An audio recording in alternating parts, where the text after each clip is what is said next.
Hello and welcome to the Billionaire Index by the Daily Episode Network. In this episode, we'll be talking about somebody famous from India, someone we all know as the king of good times, Mr. Vijay Mallya. Vijay Mallya was an Indian businessman who owes 17 Indian banks around rupees 9,000 crores. His company owes the banks that money. He doesn't owe the banks anything. And he is accused of theft, money laundering, looting, and even criminal conspiracy. Those are just charges against him. He currently lives in the United Kingdom and has a very comfortable lifestyle, a flamboyant lifestyle. But then why did he run away?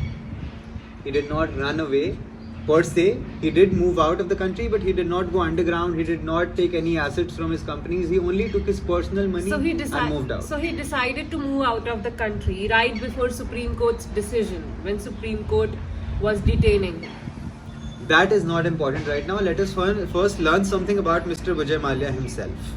So Vijay Mallya was born to Vitthal Mallya, a businessman from Karnataka who was the chairman of the United Breweries Group, and he was educated at the St. Xavier's College, Kolkata.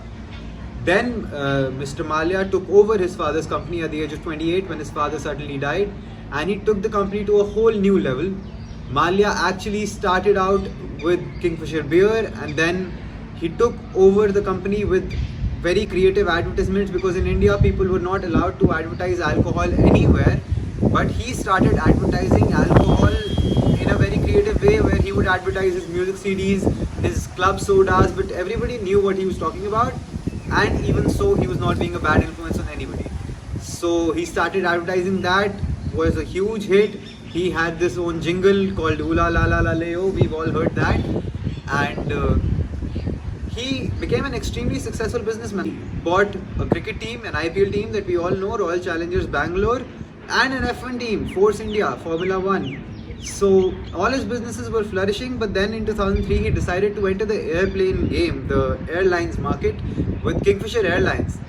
And he expected that to be a huge success, because he was planning to bring an immense level of luxury to people at a very, accommodating price. And for that he started taking loans from different banks. From different banks. Under the company's name, the company was taking those loans. And never repaid them. Because the people did not travel in the company, and he could not earn enough to repay. It was not his personal fault. And when the company went into loss, he decided not to pay the salaries. He did not decide that again. It was the company's decision. He was not the sole owner of the company. So he was doing everything right and he wasn't at fault. Still he decided to run away. It was not all him. The company went into loss. You can't just blame one person for that. Right here, I'm gonna give you the definition of the company. A company actually is a legal entity representing an association of people, whether natural, legal, or a mixture of both. And they have a specific objective. In Kingfisher Airlines, the objective was to earn money and, basically raise the level of traveling to one notch above.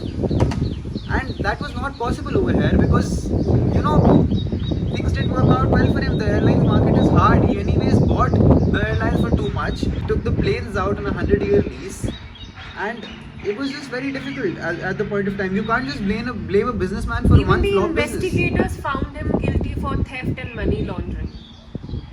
So then he paid the money back. He never said that. But not the interest.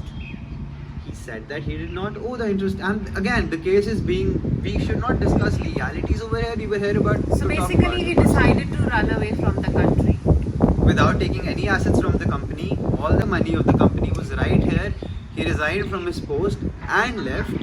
The company is the entity that the case was against, and the company did wrong, yes, but the company did not do something that, massively wrong as well.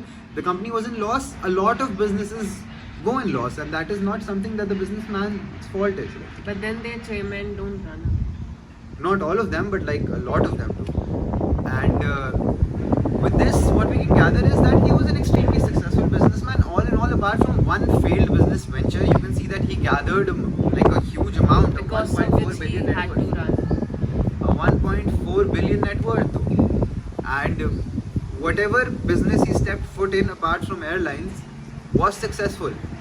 Whether you talk about his calendars, whether you talk about his alcohol business, whether you talk about his Formula 1 team, whether you talk about his cricket team, whether you talk about his creative advertisements, whether you talk about anything he absolutely did was successful. He had success written all over him. The one time that he was being railroaded and pushed aside is when he decided to run away, and that, yes, was a wrong decision on his behalf. He should have stayed and faced the consequences. But he was honest.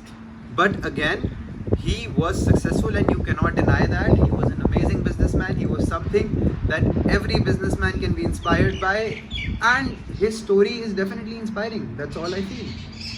Let us know what you think in the comment section below.